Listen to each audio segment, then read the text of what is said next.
Welcome to part 1 of a series of videos where I teach you the most Israeli expressions we use every single day in Hebrew. So if you want to speak Hebrew like a true Israeli, you have come to the right place. If we haven't met before, my name is Inbal Amit from Hebrew by Inbal, and I help English speakers thrive in Hebrew. How do I do that?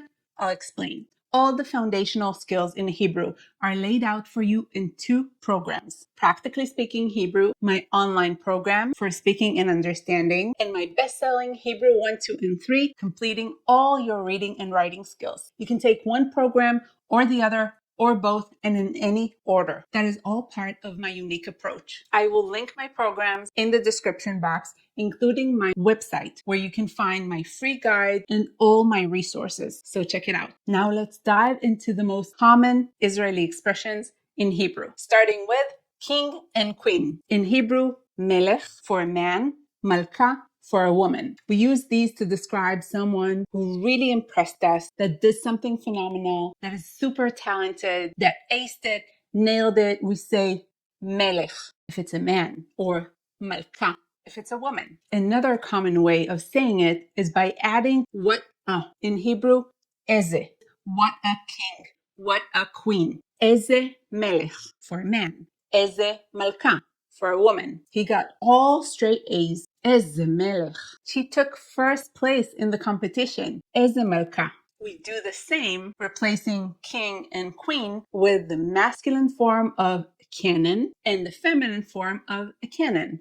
Totach for a man, totachit for a woman. He just got into the best unit in the army. Totach, or eze totach, cannon or what a cannon. She finished first in her class. Totachit, or eze totachit. A very common response to something that is funny, hilarious, as well as smart, innovative, or just super cool is gadol. Gadol is the masculine, which is the generic form of the word big, large, grand. And you will hear Israelis say all the time about something that is funny, brilliant, hilarious, super cool, gadol. Another common expression for something that is top-notch, not funny, but just excellent, perfect, highly recommended is sof haderech. It literally means end of the road, but we use it as kind of like the peak, the top. There's nothing above it, after it. Sof haderech. How is the play? Sof haderech. How is the new restaurant? Sof haderech. Now, an expression we use both for something that is positively astounding, exceptional, incredible, or negatively shocking, unbelievable is en dvarim kaele. It literally means there are no such things, and so we use it positively or negatively to express that this is beyond anything. This is so extreme for good or bad. So if I share about a friend that went out of her way to take care of me when I was sick, I will say she was so incredible. En dvarim kaele. There are no such things. But I will also use it when I share about this guy who was super rude in the grocery store. He was so rude.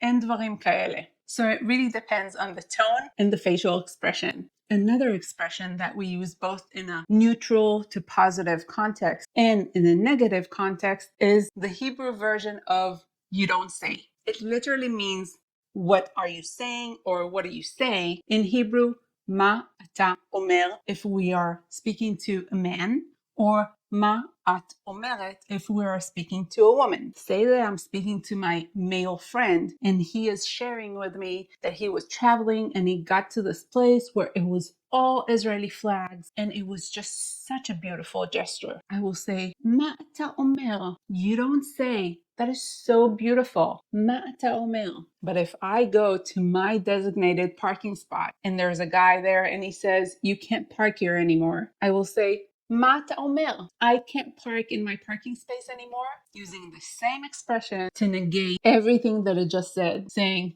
no way. What are you talking about? Ma ata omer. So we use the same expression for a neutral or positive context and for a negative context. Just the same. An expression we use only to describe something that is negative is al hapanim. It literally means on the face. And imagine falling flat on your face. It's really bad.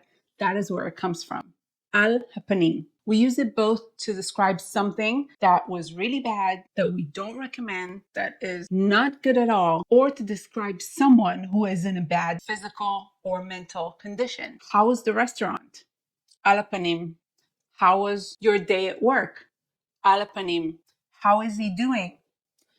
Al hapanim. On the face. Only negative. And if we are describing someone who says something, does something, thinks something that is so far-fetched, so out there that we can't even comprehend and we feel is detached from reality because it's so out there, we will say that he is chai beseret, living in a movie. She is chaya beseret, living in a movie. He actually thinks that he can buy a house without working. He is chai beseret.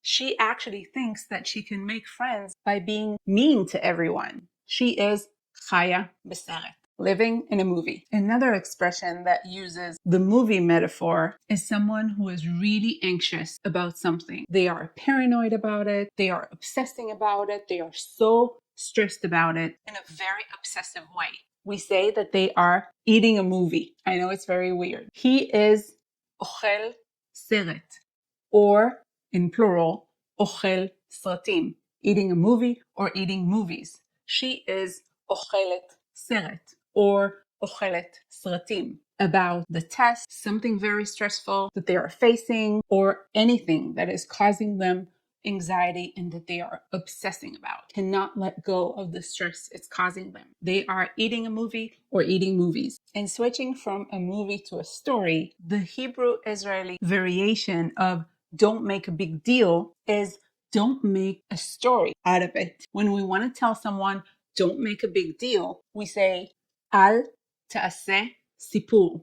Don't make a story. If we're talking to a man, don't make a big deal out of it. Al ta'aseh sipur. Don't make a story out of it. If we're saying it to a woman, al ta'asi sipur. Don't make a big deal out of it. Al ta'asi sipur. Don't make a story. And if you loved any of these expressions and you're like, if only I can put these expressions in sentences and start speaking like an Israeli, I've got you. Inside my program, Practically Speaking Hebrew, I guide you step by step through sentence structuring, mix and matching the right words, learning the patterns and the templates of Hebrew. That gives you the clarity and the confidence you've been dreaming of. And that all starts from day one. So check out my program in the description and stay tuned for part 2 of this series. If you're not subscribed to this channel, please consider doing so. Hit subscribe and the little bell if you want to get notified every time I post a new Hebrew lesson and video. And if you like this video, I would really appreciate if you could hit the like button. It really helps me. Share your thoughts in the comment section. I read all of them and I respond to all of them. Thank you so much. Toda raba for watching, and I will see you in the next video. נתראה בסרטון הבא.